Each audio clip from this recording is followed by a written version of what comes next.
আসসালামু আলাইকুম সুপ্রিয় দর্শক, জানিয়ে দিচ্ছি এই মুহূর্তে পাওয়া সবচেয়ে গুরুত্বপূর্ণ আবহাওয়ার নতুন আপডেট। আর কয়েক ঘন্টার মধ্যে রংপুর, ময়মনসিংহ, সিলেট, চট্টগ্রাম, ঢাকা বিভাগের বেশ কটি জেলা, সেই সাথে দক্ষিণবঙ্গের বেশ কটি জেলাতে বিক্ষিপ্ত আকারে বৃষ্টি ও বজ্রসহ কালবৈশাখী ঝড় ও শিলা বৃষ্টিপাতের সতর্কতা জারি করেছে বাংলাদেশ এবং ভারতীয় আবহাওয়া দপ্তর। আজ 17 মে শনিবার এবং আগামীকাল 18 মে মঙ্গলবার কেমন থাকতে চলেছে আগামী 24 থেকে 48 ঘন্টার আবহাওয়া বাংলাদেশ থেকে শুরু করে ভারতের দক্ষিণবঙ্গ, আসাম, মেঘালয় এবং ত্রিপুরা থেকে উত্তরবঙ্গে আগামী 24 থেকে 48 ঘন্টার মধ্যে কোন কোন জেলাগুলোতে বৃষ্টি ও বজ্রসহ কালবৈশাখী ঝড় ও শিলা বৃষ্টিপাতের সম্ভাবনা রয়েছে। এছাড়া আগামী 10 দিনের মধ্যে বঙ্গোপসাগরের বুকে তৈরি হতে যাচ্ছে শক্তিশালী ঘূর্ণিঝড় শক্তি, আর এটি 2025 সালের প্রথম ঘূর্ণিঝড় হতে চলেছে। আর এটি বাংলাদেশের দক্ষিণাঞ্চল থেকে শুরু করে দক্ষিণবঙ্গের যে কোনো উপকূলে আঘাত আনতে পারে। তো এই বিষয়ে আরো বিস্তারিত জানতে হলে ভিডিওটি সম্পূর্ণ দেখতে থাকুন। আর আপনি কোন জেলা থেকে এই খবরটি দেখছেন, আপনার জেলার নামটি আমাদের কমেন্ট বক্সে জানিয়ে দিবেন। আর সবার আগে সবার প্রথম সঠিক খবর জানতে আমাদের চ্যানেলটিকে সাবস্ক্রাইব করে রাখুন। এবার জেনে নেওয়া যাক এক নজরে। বন্ধুরা, এই পর্যায়ে আমরা সরাসরি উপগ্রহ চিত্রে চলে আসলাম। তো এখান থেকে আপনারা দেখতে পাচ্ছেন যে এই মুহূর্তে রংপুর, ময়মনসিংহ এবং ভারতের ত্রিপুরা রাজ্যের বেশ কয়েকটি জেলার আকাশ কিন্তু আংশিক মেঘলা থেকে মেঘলা রয়েছে, এবং আর কিছুক্ষণের মধ্যে বগুড়া, তারপর রয়েছে জামালপুর, শেরপুর, নালিতাবাড়ি এই অঞ্চলে দুই এক স্থানে বৃষ্টি ও বজ্রসহ বৃষ্টিপাতের সম্ভাবনা রয়েছে। একই সঙ্গে রাজশাহী বিভাগের মহাদেবপুর, তারপর সিংড়া এই অঞ্চলগুলোতে বৃষ্টি ও বজ্রসহ বৃষ্টিপাতের সম্ভাবনা রয়েছে। সেই সাথে দেখা যাচ্ছে বাংলাদেশের কুমিল্লা, তারপর হচ্ছে খাগড়াছড়ি, মানিকছড়ি, নোয়াখালী, ফেনী, চাঁদপুর এই অঞ্চলগুলোতে বৃষ্টি ও বজ্রসহ বৃষ্টিপাতের সম্ভাবনা রয়েছে আর কিছুক্ষণের মধ্যে। এবং ভারতের ত্রিপুরা রাজ্যের আগারতলা, আমবাসা, উদয়পুর এই অঞ্চলগুলোতে বৃষ্টি ও বজ্রসহ কালবৈশাখী ঝড় ও শিলা বৃষ্টিপাত হতে পারে। এই পর্যায়ে আপনাদেরকে বৃষ্টি বা বজ্রবাহী যে বৃষ্টি মোড রয়েছে সেখান থেকে আপনাদেরকে দেখে দিচ্ছি।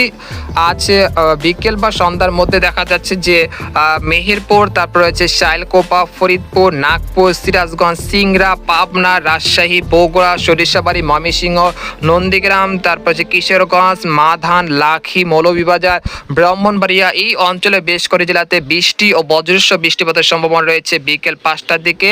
এরপর আমরা দেখতে পাচ্ছি যে ভারতের দক্ষিণবঙ্গের কাটোয়া, দুর্গাপুর, সিউড়ি, নালিহাটি, মুর্শিদাবাদ, কৃষ্ণনগর এই অঞ্চলগুলোতে বৃষ্টি ও বজ্রসহ বৃষ্টিপাতের সম্ভাবনা রয়েছে বিকেল 5টার মধ্যে। এরপর আমরা রাত 8টার দিকে চলে আসার পর দেখতে পাচ্ছি যে খুলনা, ঢাকা, তারপর রয়েছে সিলেট বিভাগের বেশ কয়েকটি জেলাতে বিক্ষিপ্ত আকারে কালবৈশাখী ঝড় ও শিলা বৃষ্টিপাতের সম্ভাবনা রয়েছে। রাজধানী ঢাকা, তারপর নরসিংদী, কাপাসিয়া, মাদারীপুর, তারপর রয়েছে নাগপুর, তারপর হচ্ছে ফরিদপুর এই অঞ্চলে বেশ কয়েকটি জেলাতে। এরপর আমরা দেখতে পাচ্ছি যে 18 মে পর্যন্ত দেশের উত্তর অঞ্চলে কিন্তু ভারী বৃষ্টিপাতের সম্ভাবনা রয়েছে। এতে করে রংপুর এবং সিলেট বিভাগের বেশ কয়েকটি জেলাতে বন্যা পরিস্থিতির সৃষ্টি হতে পারে। 18 মে রবিবার বিকেল 4টার দিকে চলে আসার পর দেখতে পাচ্ছি রংপুর, রাজশাহী, ঢাকা, খুলনা, বরিশাল এবং চট্টগ্রাম বিভাগের বেশ কয়েকটি জেলাতে বৃষ্টি ও বজ্রসহ কালবৈশাখী ঝড় ও শিলা বৃষ্টিপাত হতে পারে। তাই আপনারা অবশ্যই 18 মে একটি বৃষ্টিমুখর দিন হতে যাচ্ছে, সেই জন্য আপনারা পূর্ব প্রস্তুতি নিয়ে রাখুন। এই পর্যায়ে দেখতে পাচ্ছি যে আগামী 19 তারিখ রংপুর, ময়মনসিংহ, সিলেট, ঢাকা, রাজশাহী বিভাগের বেশ কয়েকটি জেলাতে বৃষ্টি ও বজ্রসহ কালবৈশাখী ঝড় ও শিলা বৃষ্টিপাতের সম্ভাবনা রয়েছে। আর এই যে মেঘ বৃষ্টির প্রবণতা সেটা আগামী 23 বা 24 তারিখ পর্যন্ত দেশের মধ্যে অবস্থান করতে পারে। তারপর 25 তারিখ থেকে দেশে আবহাওয়ার পরিবর্তন হতে পারে এবং বঙ্গোপসাগরের বুকে আগামী 26 তারিখ নাগাদ একটি নিম্নচাপ তৈরি হতে পারে, যেটা খুবই শক্তিশালী হয়ে আগামী 30 বা 29 তারিখ বাংলাদেশের খুলনা, বরিশাল এবং দক্ষিণবঙ্গের যে কোনো উপকূলে আঘাত আনতে পারে। এর আগে আরব সাগরে একটি ঘূর্ণিঝড় সৃষ্টি হওয়ার একটি আশঙ্কা তৈরি হচ্ছে। যদি ঘূর্ণিঝড় তৈরি হয় তাহলে এর নাম হবে ঘূর্ণিঝড় শক্তি, আর এটা হবে আরেকটি ঘূর্ণিঝড় যেটা বাংলাদেশের উপকূলে আঘাত আনার সম্ভাবনা সবচেয়ে বেশি রয়েছে এই মুহূর্তে।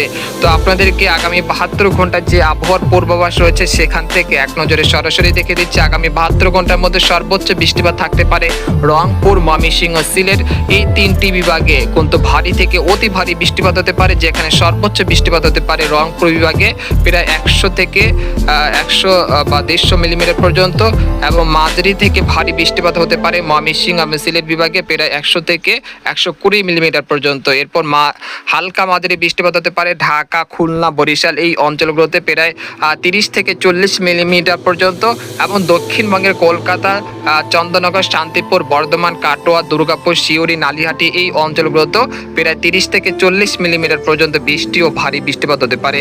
তো এই ছিল আজকের খবর। পরবর্তী আবহাওয়ার আপডেট জানতে আমাদের সাথেই থাকুন। ধন্যবাদ।